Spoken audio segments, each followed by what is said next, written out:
guys, welcome to my channel. My name is ReadingBear and I hope you are ready for some more stories. And today, we'll take a look at some new entitled people content. If you enjoyed my content, please don't forget to subscribe to my channel and post some bear emojis in the comment. And now, let's dive right into the stories. The first story is titled, Neighbor is damaging property when using right of access. I live in England, and I've been having trouble with my neighbor for the past 6 months. Bear with me, it's a bit of a long story. 6 months ago, I had my garden done. My house is end of terrace with access for the neighbors to get to their backyards. The previous owner didn't like people walking through their yard, so made the garden smaller and fenced off a path at the back for people to walk through. When we got round to doing the garden, we felt we would rather have the extra garden space and we didn't mind people walking through. We put gates on both sides for access for the neighbors. But my next door neighbor has took offense to him losing his own private access and has since been treating my property very poorly when walking through. 1 week after my garden was finished, he spilt an oil-based chemical all over the Indian stone when walking through, staining it. He said it was an accident but added that he told me something like this could happen if I got rid of the path. Then he refused to close the gates when walking through. I have a young daughter who plays outside, so this became a safety issue. I fitted self-closing springs so they would close on their own. Now the gates closed on their own. When walking through, he would throw the gates open as wide as they will go and let them slam shut. This obviously damaged the gates and the fence posts. So, I had both post and gate reinforced. To stop him from further damaging my property, I placed decorative plant pots just behind the gates, so they won't open any further than about 95 degrees. His solution to this is pushing the gates open that hard that it knocks the pots over and throws soil all over my yard. So, my question is, what can I do to stop this idiot? Can I get his right of access removed somehow? I've contacted the police and they are sending someone round eventually, and I've contacted the council and they just sent a generic email on how to resolve neighbor disputes. I welcome any advice given. Update. Police have been round today. We had a chat and I told him everything that has been going on and gave him a copy of all the events we have had. They said they are gonna have a word but to expect counter accusations. They asked if mediation would work and if I was willing to forgive and forget if my neighbor promised to behave, and I said I would. So shall have to see what the neighbor's account of events are now. The next story is titled, Property Management Company Gets More Than They Bargained For with Retirement Community. TL. Dr. New Property Management Company enforces strict new rules to retirement community in hopes of boosting sales and raising prices. Finds retires have a lot of free time on their hands to fight back in extremely petty but pro-revenge ways. This is my mom's story, but I'm involved at various points in time. Events have been changed/altered to protect identity. My mother lives in a retirement community that is for seniors, but most are still very active. Prior to the start of all the drama, the property management running her community were respectfully lax in enforcing the rules and guild lines. Stepped up when things got out of hand but mostly stayed out of people's way. About 6 years ago, the property management were outbid and immediately the new changes made were ruffling the feathers of many residents. Strict 3 inches blades of grass on the front lawn. Laundry drying on lines cannot be seen even if it was in the backyard. Anything and everything that took away from the visual curb appeal of the houses they were in charge of was made into a community rule. Even outdoor lights that illuminate the front house, excluding the porch light, have to be dark at 10 to 3:00 p.m. Screw you if you have solar lights or safety pathway lights. It was determined that one person's house had excessive outdoor lights, and rather confront this person individually, the whole community had to abide by the rules. Things came to a boiling point when a couple of residents who were swimming in the community pool after hours got a rude awakening. They found the gate was padlocked by the new night security rent-a-cop who didn't even check to see if the pool was occupied while doing his rounds. Because the new property management was too cheap to hire a full-time guy, this rent-a-cop would do a sweep of the community then leave to patrol other communities as well. There was nobody to contact to get the residents out, and the fire department had to be called with bolt cutters. Huge community uproar over this, but rather than own up to their massive F-up, they tightened the reins even further. Community bulletins were posting new rules on $100 gate card fees if you lose yours. Noise levels after 10:30 p.m. were now in effect.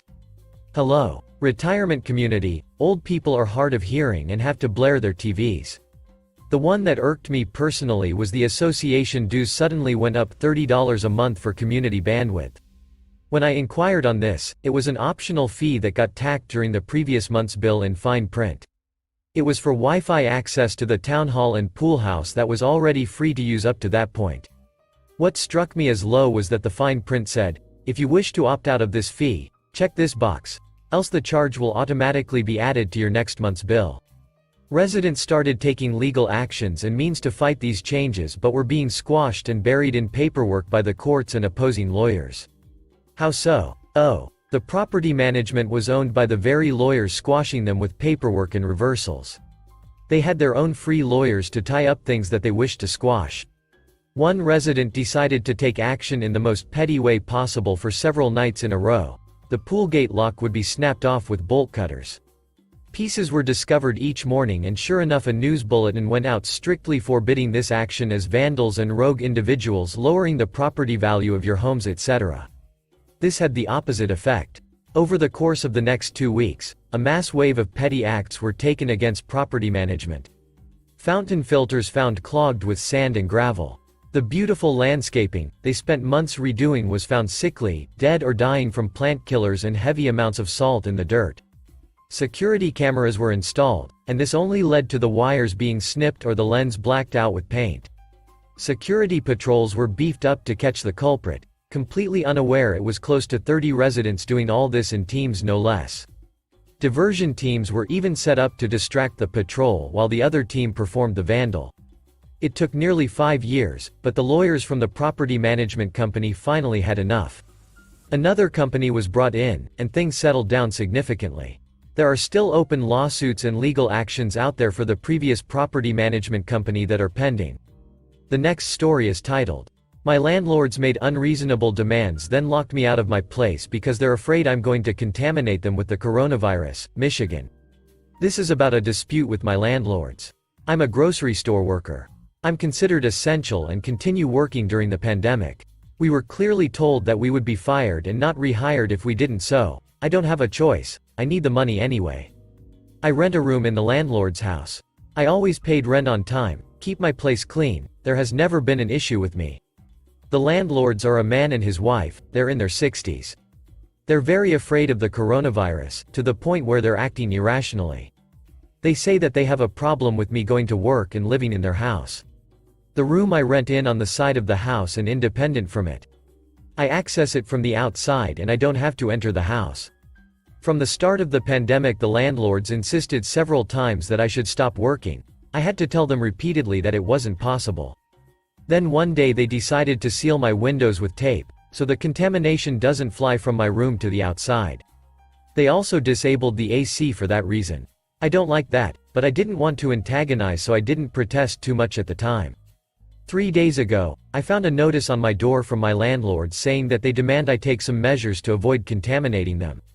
They want me to strip in my car, behind the hedge to avoid bringing dirty clothes in, then sanitize myself completely before I enter my room. Not just wash hands, disinfect the whole body, with bleach if that's all I have, and sanitize everything I bring back from work with bleach. I was to accept the conditions by the next day or leave. I'm all for safety but this is ridiculous. I'm aware of the risks and I'm very careful not to touch anything before I shower when I come back from work, and of course I wash and sanitize my hands all the time and wear a mask. I'd be willing to strip before I enter my room if needed but not in the driveway where everybody can see me. They haven't told me how I'm supposed to wash myself outside. And I think I should be able to open the windows. My room isn't connected in any direct way to their house, there's no door between their place and mine. My windows are the only ones on this side of the house. I replied on the notice that I didn't accept the conditions but would do my best to act as safely as possible, and I can't leave now and put it on their door when I went to work. When I came back from work yesterday, they had changed the lock on my door. All my stuff is inside. They called me on my phone when they saw me in the driveway and said they would let me get my things back after the pandemic but in the meantime, they don't want me on their property. I spent the night in my car because I had nowhere else to go. I think they don't have the right to do this but with the pandemic situation I'm not sure anymore. Also, I'd like to know if I can be trespassed for going back to get my stuff. Ideally, I'd like to go back to my own place, but I might be able to sleep in a friend's basement for some time, if necessary, but I need my things back. Update. Basically, my landlords locked me out of my place because they fear I'm going to contaminate them. I'm a grocery store worker, so I'm exposed to coronavirus. They want me to strip in my car, so I don't bring back dirty clothes close to the house.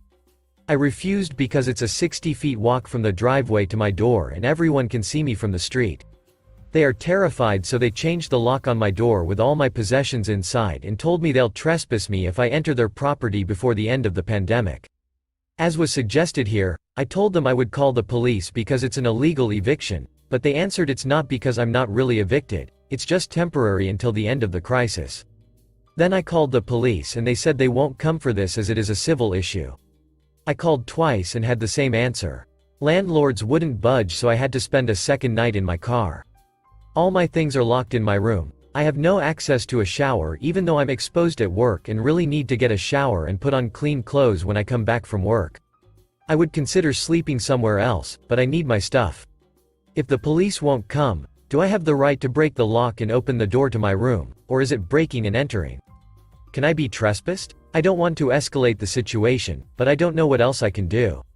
Final update. I called the police again, said again I was being illegally evicted and cited the law they were breaking. This time someone took me seriously. I had to wait a few hours, but a policewoman finally showed up at my landlord's house and made them give me the key to the new lock, so I was able to spend the night in my room. They were angry and scared, but there was nothing they could do.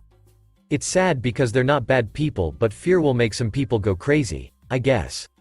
I'm looking for a new place to stay, hoping to find something quickly and that the current landlords make no drama with my security deposit and all. Thanks for your help. The last story is titled, Landlord Tries to Evict Us in the Middle of Winter. Ends up costing her more money. About 5 months after leaving, my wife and my best friend had a falling out with his girlfriend. We ended up moving in together in a 1-bedroom basement apartment near downtown. Here is the cast for the story. My best friend, Joe, the landlord. Carol, because she reminds me of my evil stepmother. The fire marshal, Bill, health inspector. Jenny, our lawyer. Jim, and the building inspector, Charles. We ended up moving in during the spring of 2007. It was a small apartment, and the utilities were included in the rent. We were paying $600 a month. I took the bedroom while Joe slept in the small living room/kitchenette on the couch. There were some problems with a couple of items, but it wasn't anything I couldn't fix. Carol didn't mind me putting down new cement for the basement steps or fixing the awning outside of our door so it wouldn't leak. Things were looking good until the fall and winter hit. Every time it rained, the water would come down and flood the basement. I had to invest in a shop vac to suck up the water. When it got cold, the heating ducts were virtually useless, so we had to run the stove to keep warm. This worked out okay until February the next year when Carol got her electric bill. I worked nights and was sleeping when she came down and told Joe that we had to leave because her electric was so high. He tried to explain to her that the heat down here didn't work, and we were freezing. She didn't care. Joe wakes me up and tells me this. I was not having it. Joe and I went down to City Hall and went to the Board of Health office. That is where we met Jenny. We explained our situation to her, and she set up a time to investigate it with Bill and Charles. About 3 days later, Jenny, Bill and Charles show up at Carol's door and demand to investigate the basement. Carol is upset. As they all come into our apartment, they start listing all the violations such as inadequate heat, unpadded carpet flooring, no second egress, exit, no access to fuse panels or circuit breakers. Carol start arguing with Joe about this. She didn't want to talk to me because I was white, and Joe was black as she was. But Joe is Blackfoot, she is Haitian. Even still, Joe didn't like her. Carol. Why did you call them? Joe. I didn't. Carol. Who did? Me.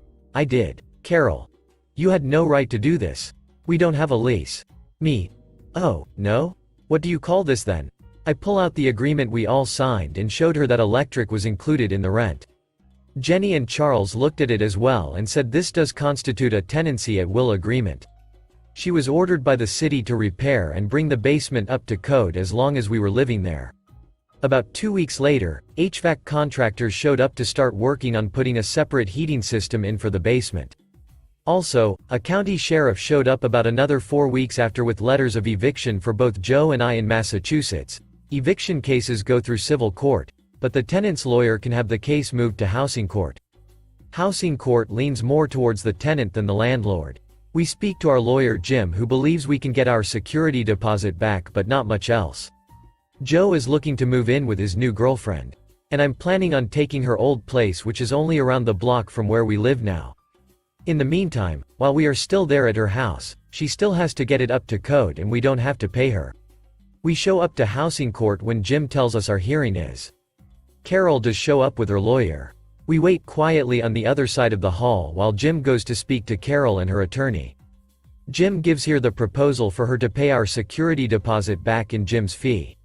She refuses the offer and Jim tells her that we will go to trial then. He comes back and tells Joe and I this and says he will call us when we have to appear. We agree and we all leave. As we are leaving, I see Carol having an argument with the meter maid who is writing her a ticket for not putting money in the meter. Joe and I are laughing so hard as we drive by her. After Joe and I moved out, she settled for the deposit and lawyer's fees. I ended up getting $600 back. But after we left, the inspectors all came back and told her she couldn't rent out the basement anymore. With everything totaled up, she ended spending over $7,000 in upgrades, another $1,100 in both mine and her attorney fees plus my $600. She ended up putting the house on the market. No one would buy it. I think to this day it is still up for sale. Any takers? Ha ha ha. Thanks for listening.